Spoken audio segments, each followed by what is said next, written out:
നമ്മൾ world history വായിക്കുമ്പോൾ നമുക്ക് ലോകത്ത് പല സിവിലൈസേഷൻസ് നമുക്ക് കാണാൻ പറ്റും. പുരാതന കാലത്ത് അതിൽ പ്രധാനമായിട്ടും 3-4 സിവിലൈസേഷൻ നമുക്ക് കാണുവാൻ സാധിക്കുന്നതാണ്.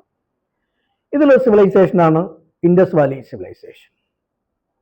ഇൻഡസ് വാലി സിവിലൈസേഷൻ്റെ ഏതാനും ചരിത്രകാരന്മാർ പറയുന്നതനുസരിച്ച് ഏകദേശം ഒരു BC 4000-5000 വർഷത്തോളം പഴക്കമുണ്ടെന്നാണ് പറയുന്നത്.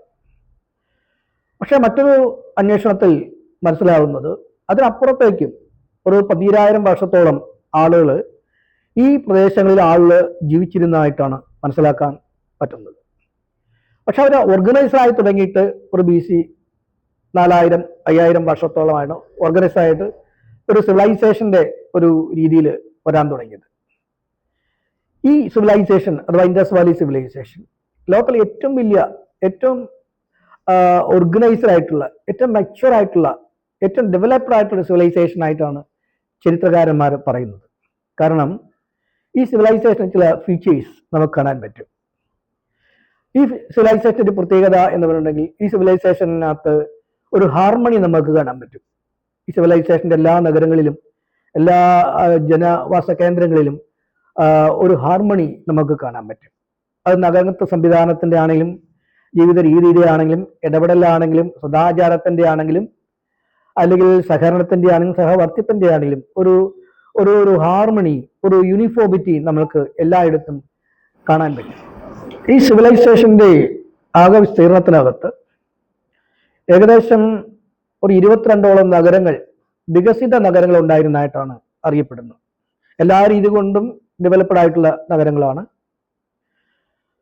അതിൻ്റെ ഒരു പ്രത്യേകത എന്നുണ്ടെങ്കിൽ ഈ നഗരങ്ങളെല്ലാം വർക്ക് ചെയ്തിരുന്ന് നമ്മൾ ചരിത്രത്തിനകത്ത് കാണുന്നത് പോലെ ഒരുതരം ജനാധിപത്യ സ്വഭാവത്തോടു കൂടിയാണ് വർക്ക് ചെയ്തിരുന്നത്.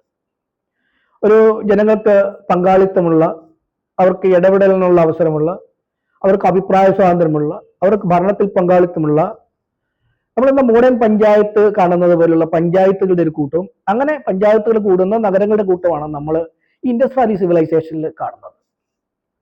ജനങ്ങൾക്ക് വളരെ സുരക്ഷിതമുണ്ടാകുന്ന, അല്ലെങ്കിൽ സെക്യൂരിറ്റിയെ പ്രദാനം ചെയ്യുന്ന ഒരുതരം നാച്ചുറൽ വേ ഓഫ് ലൈഫാണ് എല്ലാവരും നയിച്ചിരുന്നത്.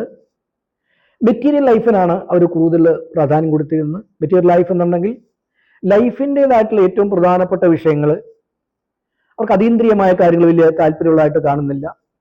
മതപരമായ കാര്യങ്ങൾ കൂടുതൽ താല്പര്യമുള്ളതായിട്ട് കാണുന്നില്ല. പക്ഷേ ഇതുണ്ടെങ്കിലും ഇല്ലെങ്കിലും അവർ കൂടുതൽ ഡിസിപ്ലിൻ, ഒരു മൊറാലിറ്റി ഉള്ള ജനങ്ങളായിട്ടാണ് നമ്മൾ കാണുന്നത്.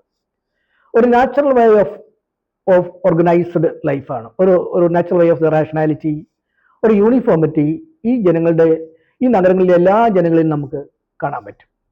മാത്രമല്ല ഈ ജനപദങ്ങൾക്ക് ലോക്കൽ ഗവൺമെൻറ്റുകളും, നമ്മൾ ഇന്നത്തെ പഞ്ചായത്ത് ഗവൺമെൻറ് പറയുന്ന പോലെ, അതുപോലെ ജില്ലാ ഗവൺമെൻറ്റിനെ പോലെ കാണുന്ന നഗരങ്ങളുടെ ഭരണവും, അതുപോലെ നഗരങ്ങളിൽ ജനപദങ്ങളെല്ലാം കൂടുന്ന സാമ്രാജ്യത്വപരമായ ചില സംവിധാനങ്ങളും, അത് സ്റ്റേറ്റ് പോലെ ഉണ്ടാകുന്ന സംവിധാനങ്ങളുണ്ടായിരുന്നു.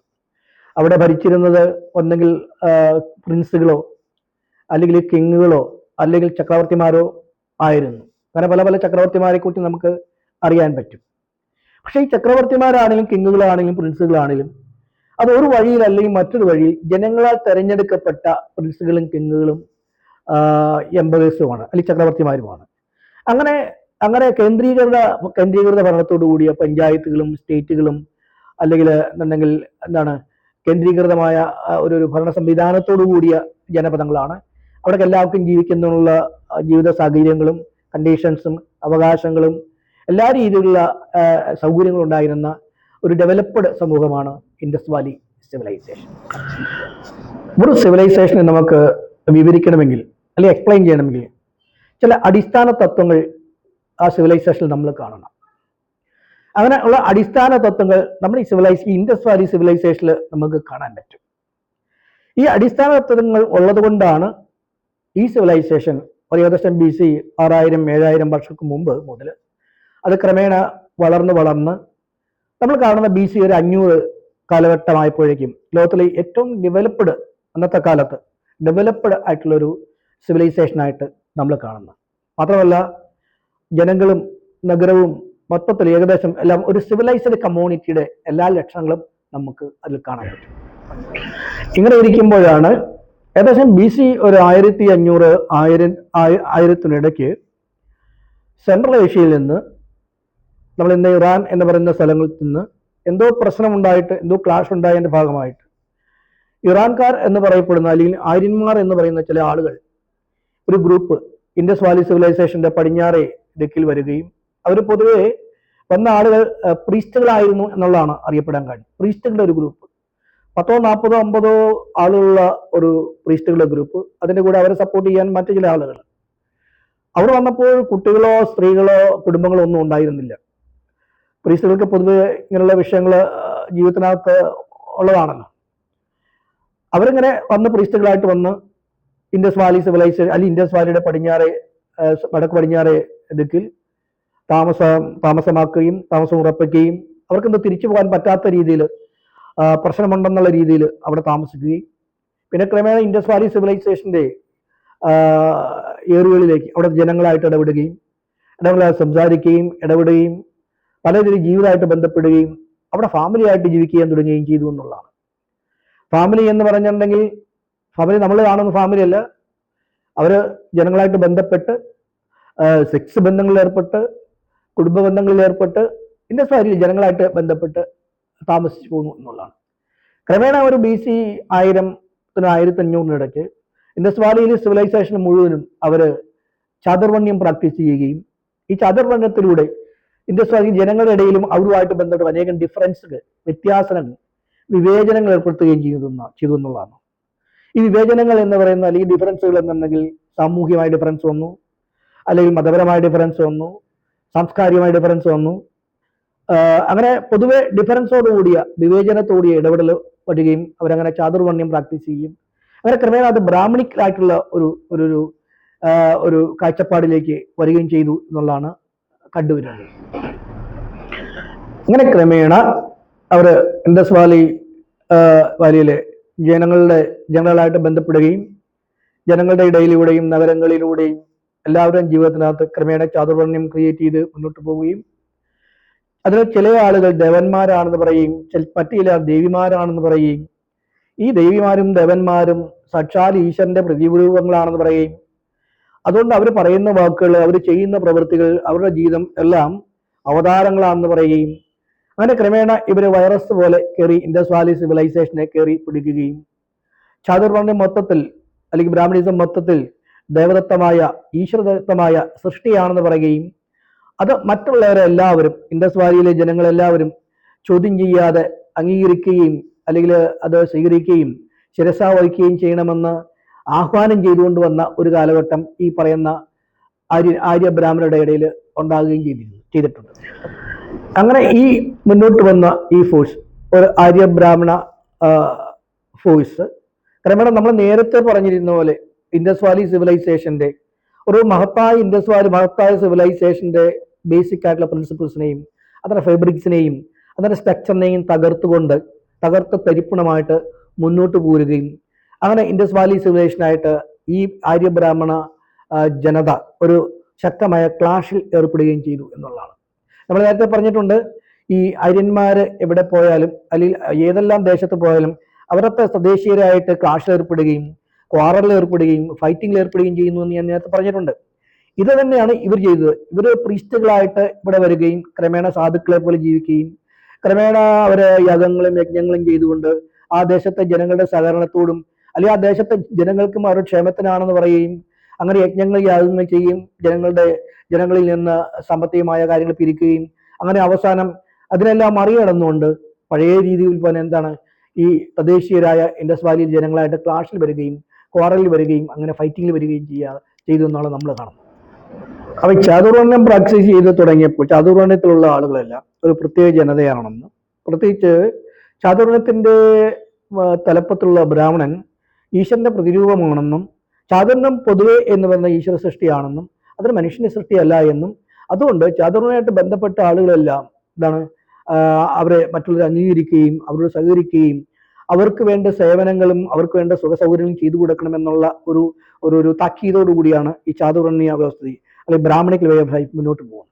അപ്പൊ അങ്ങനെ അവരൊരു പ്രത്യേകമായിട്ടുള്ള ജനതയാണെന്ന് അവകാശപ്പെടുകയും പ്രത്യേകമായിട്ട് അവരുടെ ഡിവിനിറ്റിക്ക് അല്ലെങ്കിൽ അവരുടെ ഡിവൈൻ തിയറിക്ക് ഒരു പ്രത്യേക എക്സ്പ്ലനേഷൻ കൊടുത്തുകൊണ്ട് അവർ സാധാരണ ജനതയല്ല, അവർ സാധാരണയിൽ നിന്ന് വളരെ വ്യത്യസ്തമായ ഉയരങ്ങളിലുള്ള സ്വർഗത്തിൽ നിന്നുള്ള ദൈവദത്തമായ ജന്മമാണെന്നും ദൈവദത്തമായ ജീവിതമാണ് എന്നുള്ള അഭിപ്രായത്തോട് കാഴ്ചപ്പാടുകൂടി ഇങ്ങനെ ജീവിച്ച് ഇൻഡസ് വാലി സിവിലൈസേഷന് പൊതുവെ നശിപ്പിച്ചുകൊണ്ടിരുന്ന കാലത്താണ് മറ്റൊരു സംഭവം ഈ സിവിലൈസേഷന്റെ ഭാഗത്തുനിന്ന് ഉണ്ടാകുന്നത്. ഓക്കെ, ഇങ്ങനെ ഈ കാലത്ത് ഏകദേശം അതായത് BC 1000 മുതൽ 500 കാലഘട്ടത്തിൽ ഇൻഡസ് വാലിയിലെ ജനങ്ങളെ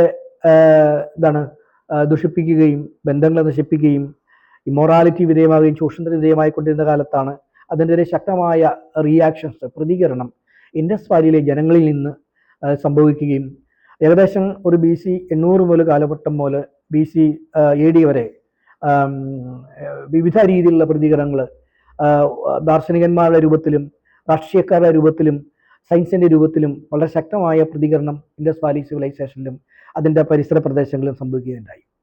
അതിൻ്റെ ഭാഗമായിട്ടാണ് ഇൻഡസ് വാലി സിവിലൈസേഷനിൽ ചില ദർശനങ്ങൾ, ഉദാഹരണം സാഖ്യ ദർശനം പോലെ ദർശനങ്ങൾ, ചാർവാക ദർശനം പോലെ ദർശനങ്ങൾ, ഇപ്പം ഇന്ത്യയിൽ നമ്മളിന്ന് കാണുന്ന ഇന്നത്തെ ഇന്ത്യയിൽ അന്ന് ഇൻഡസ് വാലി സിവിലൈസേഷൻ്റെ പരിസര പ്രദേശമായിരുന്ന ഇന്നത്തെ ഇന്ത്യയിൽ നിന്ന് ശ്രീബുദ്ധൻ്റെ ദർശനം പോലെ ദർശനം, അങ്ങനെ വളരെ ശക്തമായ രീതിയിൽ ഈ പറയുന്ന ചാതുർണത്തിൻ്റെയും ബ്രാഹ്മണിസത്തിനെതിരെയും വരികയും അത് വലിയ മൂവ്മെൻ്റായി മാറുകയും വലിയ ദർശനമായിട്ട് വരികയും അത് ലോകം മുറിക്കാൻ കാരണമാവുകയും ചെയ്തു.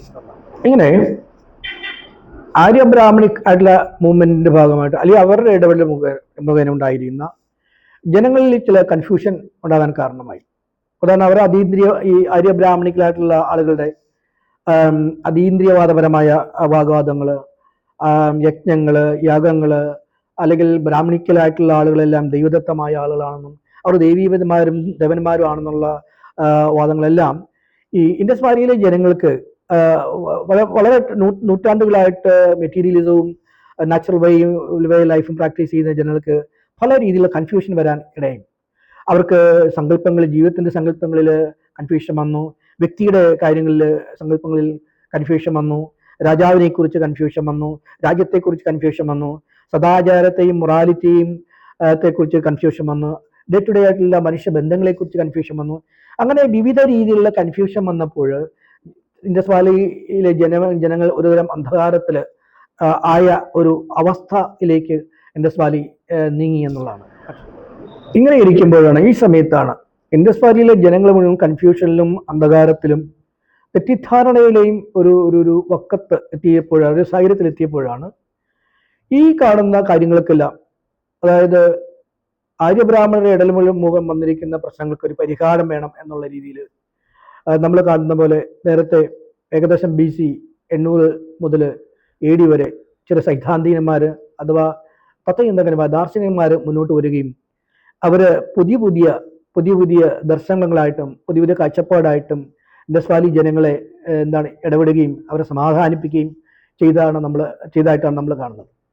അതായത് മനുഷ്യനെക്കുറിച്ചും സമൂഹത്തെക്കുറിച്ചും സ്റ്റേറ്റിനെക്കുറിച്ചും മൊറാലിറ്റിയെക്കുറിച്ചും അല്ലെങ്കിൽ ജീവിത രീതിയെക്കുറിച്ചും അല്ല ഒരു പുതിയ ഡെഫിനേഷൻ, ഒരു പുതിയ എക്സ്പ്ലനേഷൻ കൊടുക്കണമെന്ന് ഈ ദാർശനികന്മാർക്ക് തോന്നുകയും അങ്ങനെ അവർ വ്യക്തികളെക്കുറിച്ചും സമൂഹത്തെക്കുറിച്ചും സദാചാരത്തെക്കുറിച്ചും ഡിസിപ്ലിനെക്കുറിച്ചും രാജ്യത്തെക്കുറിച്ചും രാജാവിനെക്കുറിച്ചും അവരുടേതായിട്ടുള്ള ഇൻഡസ് വാലിയിൽ ട്രഡീഷണലായിട്ട് അക്സെപ്റ്റ് ചെയ്തിരുന്ന നിലനിന്നിരുന്ന കാഴ്ചപ്പാടിനെ ഒന്നുകൂടെ ഡിഫൈൻ ചെയ്ത് അല്ലെങ്കിൽ ഒന്നുകൂടെ റീഡിഫൈൻ ചെയ്തുകൊണ്ട് ഈ ദാർശനികന്മാർ മുന്നോട്ട് വരികയും അങ്ങനെ ഇവർക്ക് ഇൻഡസ് വാലി സിവിലെ ജനങ്ങൾക്ക് ഒരു പുതിയ ദർശനം മുന്നോട്ട് വയ്ക്കുകയും ചെയ്തു. ഇതിൽ പ്രധാനപ്പെട്ട ദാർശനികന്മാർ സാഖ്യന്മാരും, സാഖ്യദർശനത്തിന്റെ പ്രധാനപ്പെട്ട കർത്താവായിരുന്ന കപിലൻ, അതിൽ ചാർവാക ദർശനത്തിന്റെ കർത്താക്കന്മാരും, അതിൽ ബൗദ്ധ ദർശനത്തിന്റെ ദാർശനികന്മാരെല്ലാം ഒരേ സ്വരത്തിൽ സമാനമായ രീതിയിലുള്ള കാഴ്ചപ്പാടാണ് മുന്നോട്ട് വച്ചിരിക്കുന്നത്. ഒന്നെന്നുണ്ടെങ്കിൽ അവർ പറഞ്ഞിരിക്കുന്ന പ്രധാനപ്പെട്ട കാര്യം എന്നുണ്ടെങ്കിൽ മനുഷ്യരെല്ലാവരും ഒരുതരം ജനിക്കുമ്പോൾ തന്നെ അവർ ഇന്റലിജന്റ് ആണെന്നാണ് പറയുന്നത്. റാഷണൽ ബീങ് ആണ് മനുഷ്യരെല്ലാം, റാഷണൽ ബീങ് ആണ്, അവർ ഇന്റലിജന്റ് ആയിട്ടുള്ള ബീങ് ആണ്. അതുകൊണ്ട് തന്നെ അവർ അല്ലെന്നുണ്ടെങ്കിൽ അവരുടെ ഇന്റലിജൻസ് ഉപയോഗിച്ച്, ആ ഇന്റലിജൻസ് അല്ലെങ്കിൽ ആ റീസൺ ഉപയോഗിച്ച് അവരുടെ വാക്കും പ്രവൃത്തികളും ചിന്തകളും അനുഭവങ്ങളെ നിയന്ത്രിക്കണമെന്നും ആ ഇന്റലിജൻസ് ഫ്രീ ആയിട്ട് വർക്ക് ചെയ്യുന്ന ഒരു ശക്തിയാണെന്നും അത് വ്യക്തിയുടെ ജീവിതത്തെയും വ്യക്തിയുടെ വികാസത്തെയും വ്യക്തിത്വ വികാസത്തെയും അത് ഓരോ വ്യക്തികളും അവന്റെ ജീവിക്കുന്ന ചുറ്റുപാടുമായിട്ട് യുക്തിപരമായിട്ട് ഇന്റലിജന്റ് ആയിട്ട് സംസാരിക്കുകയും ഇടപെടുകയും അതുപോലെ നമ്മുടെ ചുറ്റുപാടുകളെ രൂപപ്പെടുത്തുകയും ചെയ്യണമെന്നുള്ളതാണ് ഇവരുടെ ഒരു അഭിപ്രായം. മനുഷ്യന് ജന്മനാ തന്നെ ഒരു റാഷണൽ ബീങ് ആണ്. മാത്രമല്ല അത് റാഷണൽ ബീങ് ആയതുകൊണ്ട് കൊണ്ട് തന്നെ എല്ലാ മനുഷ്യരും എന്താണ് സമന്മാരാണെന്നും അങ്ങനെ സമന്മാരായ എല്ലാവരും എന്താണ് ഫ്രീ ആയിട്ട് ജനിക്കുകയും ജീവിക്കുകയും മരിക്കുകയും ചെയ്യുന്നു എന്നുള്ളതാണ് ഈ ദാർശനികന്മാരെ പൊതുവെയുള്ള ഒരു കാഴ്ചപ്പാട്. അങ്ങനെ ഫ്രീ ആയിട്ട് നമ്മുടെ റീസണിങ് പവർ ഉപയോഗിച്ചുകൊണ്ട് നമ്മുടെ ചിന്തയെയും പ്രവൃത്തിയെയും ജീവിതത്തെയും നമ്മുടെ സാഹചര്യത്തെയും നമ്മുടെ സാമൂഹ്യ സദാചാരത്തെയും സാമൂഹ്യ നിയമങ്ങളെയും സമൂഹത്തെയും ക്രോഡീകരിക്കുകയും ഓർഗനൈസ് ചെയ്യുകയും ചെയ്യണമെന്നാണ് ഈ ചിന്തകന്മാർ പറയുന്നത്. മാത്രമല്ല ഇത് സാഖ്യദർശനത്തിന്റെ മാത്രമല്ല, ഇത് ചാർവാകന്മാരും അതുപോലെ തന്നെ ബൗദ്ധന്മാരും ഇതേ കാഴ്ചപ്പാടാണ് മുന്നോട്ട് വച്ചിരിക്കുന്നത്. അതുകൊണ്ട് നമ്മൾ എന്നുണ്ടെങ്കിൽ മോഡേൺ കാലഘട്ടങ്ങളിൽ പറയുന്ന പോലെ മനുഷ്യൻ ഫ്രീ ആയിട്ടാണ് ജനിക്കുന്നത്, ഫ്രീ ആയിട്ട് man is bone free rational and equal എന്ന് പറയുന്നത് പോലെ എല്ലാ മനുഷ്യനും ഒരുപോലെ ജനിക്കുകയും ഒരുപോലെ ജീവിക്കുകയും ഒരേ രീതിയിൽ മുന്നോട്ട് പോവുകയും ചെയ്യണമെന്നാണ് ഈ ദാർശനികന്മാർ പറയുന്നത്. മാത്രമല്ല നമ്മൾ കാണുന്ന സമൂഹം എന്ന് പറഞ്ഞിട്ടുണ്ടെങ്കിൽ ആ സമൂഹത്തിനകത്ത് നമ്മൾ ജീവിക്കണമെങ്കിൽ അവർ പറയുന്ന ദാർശനികന്മാരെല്ലാം ഒരേ രീതിയിൽ പറയുന്നത് എല്ലാവരും ഒരു മിനിമം മൊറാലിറ്റി എല്ലാവർക്കും വേണമെന്നുള്ള മിനിമം മൊറാലിറ്റി എല്ലാ മനുഷ്യനും വ്യക്തികൾക്കും സമൂഹത്തിനും വേണം എന്നുള്ളതാണ്. അങ്ങനെ മിനിമം മൊറാലിറ്റി വേണം എന്നുള്ളിടത്താണ് നമ്മുടെ സമൂഹത്തെ ദുഷിപ്പിക്കുന്ന രീതിയിലുള്ള അല്ലെങ്കിൽ നമ്മുടെ സമൂഹത്തിനകത്ത് വ്യഭിചാരം വരാതിരിക്കുന്നതിന് വേണ്ടിയിട്ടുള്ള നമ്മുടെ ഇമ്മൊറാലിറ്റി വരാതിരിക്കാനുള്ള സമൂഹത്തിന് അനാർക്കി വരാതിരിക്കുന്നതിന് വേണ്ടിയിട്ട് ഒരു ശരിയായ പെരുമാറ്റവും ശരിയായ കമ്മ്യൂണിക്കേഷനും ശരിയായ സംസാരവും ശരിയായ ജീവിത രീതിയും വരികയും അങ്ങനെ സമൂഹത്തിനും അല്ലെങ്കിൽ നാടിനും സമാധാനവും സെക്യൂരിറ്റിയും വരുന്നതിന് എല്ലാവരും ഒരേ രീതിയിൽ പ്രവർത്തിക്കണമെന്നും ഒരേ രീതിയിൽ മോറലും ഒരേ രീതിയിലും ഡിസിപ്ലിനായി ജീവിക്കണമെന്നുള്ളതാണ് നമ്മുടെ ഈ ദാർശനികന്മാർ പറയുന്നത്.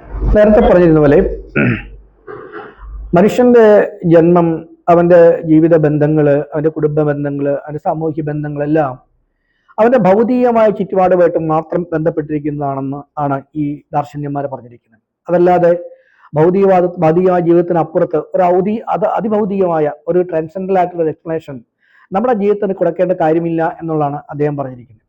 അതിനാൽ ഈ ആര്യ ബ്രാഹ്മണ മൂവ്മെന്റുമായിട്ട് ബന്ധപ്പെട്ട എക്സ്പ്ലനേഷൻ അല്ലെങ്കിൽ മൊറാലിറ്റി കൊടുത്തിരിക്കുന്ന എക്സ്പ്ലനേഷൻ അല്ലെങ്കിൽ മനുഷ്യബന്ധങ്ങൾ കൊടുത്തിരിക്കുന്ന എക്സ്പ്ലനേഷൻ ചില ആളുകൾ ചതുർവർണ്ണത്തിൽപ്പെട്ടിരിക്കുന്ന അല്ലെങ്കിൽ ബ്രാഹ്മണനെ പോലുള്ള ആളുകൾ നേരിട്ട് ഈശ്വരൻ സൃഷ്ടിക്കുന്നതാണെന്നും അവന്റെ വാക്കും പ്രവൃത്തിയും കർമ്മങ്ങളും യജ്ഞങ്ങളും യാഗങ്ങളെല്ലാം ദൈവദത്തമാണെന്നുള്ള കാര്യങ്ങൾ നമ്മൾ പൂർണ്ണമായിട്ടും തള്ളിക്കളയണമെന്നുള്ളതാണ് ശ്രീബുദ്ധനെ പോലെയുള്ള അല്ലെങ്കിൽ ചാർവാകനെ പോലെയുള്ള ദാർശനികന്മാർ പറഞ്ഞിരിക്കുന്നത്. നമ്മുടെ ജീവിതം വ്യക്തിപരമാണെങ്കിലും സമൂഹപരമാണെങ്കിലും മനുഷ്യൻ്റെ നേരിട്ടുള്ള നിയന്ത്രണത്തിലും അത് നേരിട്ടുള്ള ചിന്തകളിലും നേരിട്ടുള്ള നിയന്ത്രണത്തിലും നേരിട്ടുള്ള ബന്ധത്തിലും മനുഷ്യൻ തീരുമാനിക്കുന്ന പോലെ അവൻ സ്വതന്ത്രമായിട്ട് തീരുമാനിക്കുന്ന പോലെ സ്വതന്ത്രമായിട്ട് അവൻ നിയന്ത്രിക്കുന്നത് പോലെ സ്വതന്ത്രമായിട്ട് അവൻ തീരുമാനിച്ചോ സംഘടിപ്പിച്ചോ ഓർഗനൈസ് ചെയ്ത് പോകേണ്ട രീതിയിൽ പോകേണ്ടതാണ് വ്യക്തിയുടെ ജീവിതവും സമൂഹത്തിന്റെ ജീവിതവും അതുപോലെ രാജ്യത്തിന്റെ ജീവിതവും അങ്ങനെയാണെന്നുള്ളതാണ് ശ്രീബുദ്ധനെ പോലെയും ചാർവാകന്മാരെ പോലെയുള്ളവർ പറയുന്നത്. അപ്പൊ നേരത്തെ പറഞ്ഞിരിക്കുന്ന പോലെ എന്താണ് ഈ അതീന്ദ്രിയമായ വാദങ്ങളെ അല്ലെങ്കിൽ അതിഭൗതികവാദങ്ങളെ എല്ലാം നിഷേധിച്ചുകൊണ്ട് നമ്മൾ നമ്മുടേതായിട്ടുള്ള വ്യക്തിപരമായിട്ടുള്ള ജീവിതം, കുടുംബപരമായ ജീവിതം, സാമൂഹികമായ ജീവിതം അല്ലെങ്കിൽ രാഷ്ട്രത്തിന്റെ ജീവിതം അല്ലെങ്കിൽ ഓരോരുത്തരെയും സമൂഹത്തിന്റെയും അല്ലെങ്കിൽ രാഷ്ട്രത്തിന്റെ ജീവിതം എല്ലാം ഓരോ അവനവന്റെ ജീവിതത്തിന്റെ ധർമ്മസങ്കല്പത്തെ ആശ്രയിച്ചും ധർമ്മത്തെ വേണ്ട രീതിയിൽ ആചരിച്ചും മുന്നോട്ട് പോകണമെന്നാണ് ഈ ദാർശനികന്മാർ പറയുന്നത്.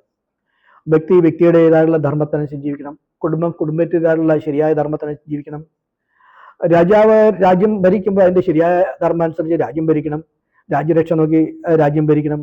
എല്ലാവരും വ്യക്തിയായാലും സമൂഹമാണെങ്കിലും രാജ്യമാണെങ്കിലും ഓരോ സ്ഥാനത്തും അതിന്റെ വെൽഫെയർ അല്ലെങ്കിൽ അതിന്റെ വ്യക്തിത്വം അല്ലെങ്കിൽ വികാസം, അതിന്റെ വളർച്ച, അതിന്റെ പുരോഗതി, നാടിന്റെ ഉയർച്ച, അതിന്റെ വളർച്ച എല്ലാം കണ്ട് അനുസരിച്ച് ധർമ്മം ചെയ്ത് ജീവിക്കണം, ധർമ്മത്തെ രക്ഷിച്ചും ധർമ്മം ചെയ്തും ജീവിക്കണമെന്നാണ് ശ്രീബുദ്ധനെ പോലുള്ള ആളുകൾ പറഞ്ഞിരിക്കുന്നത്.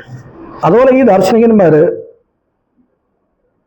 ഇൻഡസ് വാലി സിവിലൈസേഷന്റെ ട്രഡീഷണൽ ആയിട്ടുള്ള അല്ലെങ്കിൽ പരമ്പരാഗതമായ ദർശനത്തെ ഉൾക്കൊണ്ടുകൊണ്ട്, അതിൻ്റെ കാഴ്ചപ്പാടിനെ ഉൾക്കൊണ്ടുകൊണ്ട്, അതിൻ്റെ ആത്മാവിനെ ഉൾക്കൊണ്ടുകൊണ്ട്, അതുപോലെ തന്നെ അതിൻ്റെ മെറ്റീരിയലായിട്ടുള്ള ഭൗതിക ജീവിതവാദത്തെ ഉൾക്കൊണ്ടുകൊണ്ട് ഒരു അഖണ്ഡമായ ജീവിതം, ഒരു ഒരു ഒരു ഇൻ്റഗ്രൽ ആയിട്ടുള്ള ജീവിതം മുന്നോട്ട് പോകണമെന്നും, വ്യക്തിയും സമൂഹവും അല്ലെങ്കിൽ രാജ്യവും ഒരേ രീതിയിൽ മുന്നോട്ട് പോകണം എന്നുള്ള പ്രിൻസിപ്പിൾസിനെ ആവാഹിച്ചുകൊണ്ട്, അതിനെ സ്വരൂപിച്ചുകൊണ്ടാണ് ഈ ദാർശനികന്മാർ ലൈഫിനും സമൂഹത്തിനും രാജ്യത്തിനും പുതിയ എക്സ്പ്ലനേഷൻ, അതായത് ഒരു റീഡെഫിനേഷൻ നൽകിയിരിക്കുന്നത്.